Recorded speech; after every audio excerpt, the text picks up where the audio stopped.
representing the United States at the World Expo in Shanghai. So we're really excited about that opportunity, and really that's kind of what brings us here today. We think that the Expo is not only a really important moment for the Chinese and for China as a country, but for the world, and potentially it should be really important for us right here in Michigan. So we're going to kind of talk about what the Expo is, and maybe more importantly, what it could potentially mean for Michigan. So I'm going to let Charles take it away and start out with some of our experiences that we've had in studying Chinese, our travels and studies and work experience in China, and what's led us to this opportunity that we're going to have at the World Expo. So Charles, you want to go ahead? Sure. I'll try to go through these next few slides kind of about our time in China pretty quickly. And if anyone has any questions as I go along or wants to say anything, please feel free. Okay, so the last 2 summers, me and Dan both went to China. We did the same study abroad program through MSU in Tianjin, China, a city very close to Beijing. I'm sure many of you guys probably know that. You know, studying Chinese was great. We learned a lot more, you know, being in the environment and stuff. We got to you know, play basketball, you know, ride bikes around the city, as dangerous as it actually was. You know, going out and stuff, we learned a lot of Chinese doing that, probably more so than in the classroom, just talking with people, and learned a lot of, you know, cultural things, and that was good. And then, of course, karaoke. Chinese love karaoke. we took some business trips here and there, different companies like Lenovo, you know, companies that are very involved in the United States. A lot of sightseeing. This is where the Great Wall became a trail through just through the mountains, you know, and we took that up as high as it went. And now we're Charles, you don't want to talk about how you almost died on that? Oh yeah. I also decided to climb up a rock just to go higher than anyone else, and then I realized that climbing up is always easier than coming back down. And there's a whole video of that 20-minute debacle. But this is in Hunan, central China, just going through.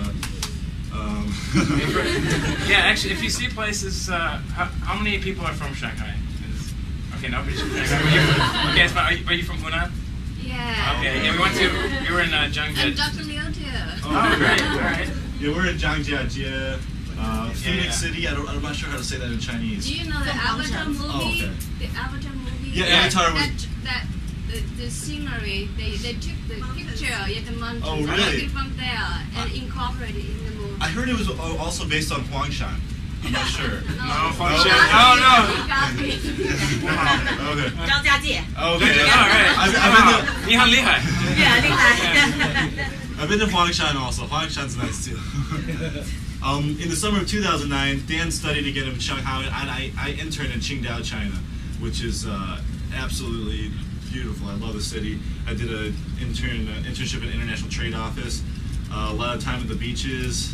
4th of July, celebrating like Americans. I had a lot of my dinners with you know, my colleagues and stuff, and it was great. More dinners, and I kind of learned how business is done in China. A lot of it is, you know, done informally, and learn a lot of those cultural practices, like never cheers with somebody of higher status than you and have the brim of your cup above theirs. Always make sure it's below them. I remember sometimes like I go all the way down to the floor.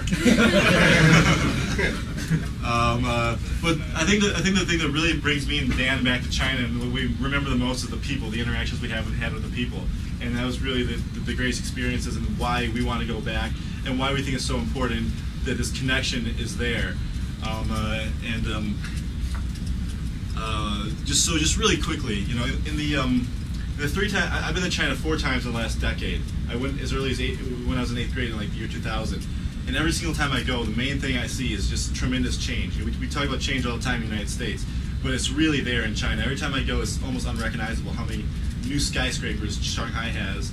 And you know, the first time I went, I was being followed around like Brad Pitt or something, with everyone asking for autographs, wanting pictures. Now like it's so much more cosmopolitan, and like, you know, it's not that big of a deal to be blonde hair and blue eyes in China, and it shows the social and economic development.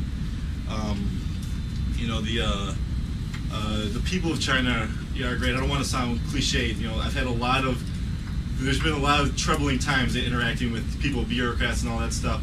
But for the most part, the ordinary people in China are great. Like the conversations I've had with people in taxi cabs, you right when I say I'm American, they want to start talking about Bill Gates, capitalism, all this stuff, and it's awesome to see how interested they are and how much they look up to America and up to our successes. They know more about our successes than we know.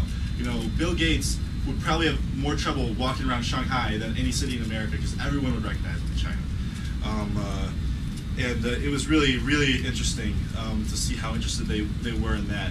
And so what China has really been to me, and what makes it mean so much to me, is it's been the environment of teaching and learning. I went to China, I learned Chinese, I taught English.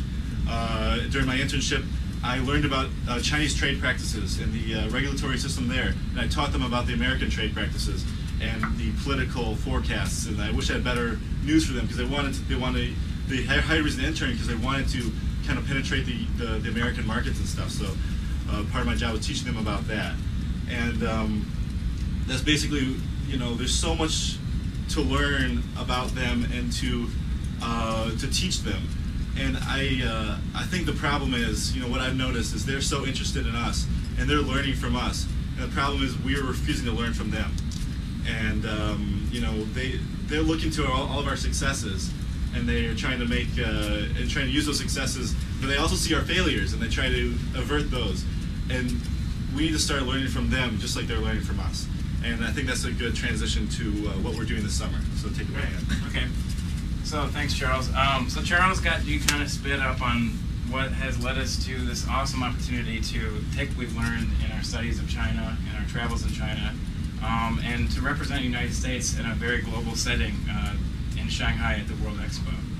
If you don't know, the World Expo in Shanghai is going to be the global event of 2010. The Chinese are investing more in it than they invested in the Olympics altogether. I think the recent numbers have it pegged around $4 billion. And 70 million people are supposed to be attending this Shanghai World Expo. Is anybody in here planning on going? No? Okay, that's good, because you can look at our website and you can follow it in real time, which I'll get to later.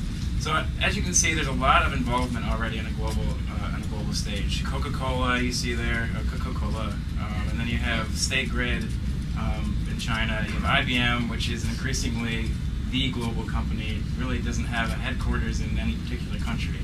And then GM is doing very well in China, and they have partnered up with Shanghai Chicha, or SAIC, I think, which is Shanghai Auto Group in English. And they partnered up because they found the expo is a really good opportunity for them to take advantage of the growing Chinese market. Unfortunately, we feel that, we know that there is no dominant Michigan presence at the World Expo, and to us, we think this is a very large missed opportunity for the state of Michigan. So we're going to talk a little bit about why that is. The theme for the Shanghai Expo is Gung Hao Shanghua, Gung Hao Chengshi, or better, I did that opposite, but it's better city, better life. China is trying to position itself as a leader in sustainable development. They want to bring the world together and try to figure out ways in order to make this world a better place for all of us to live. We all know in America how we hear about China being one of the world's biggest polluter, and living in China, we realize how real that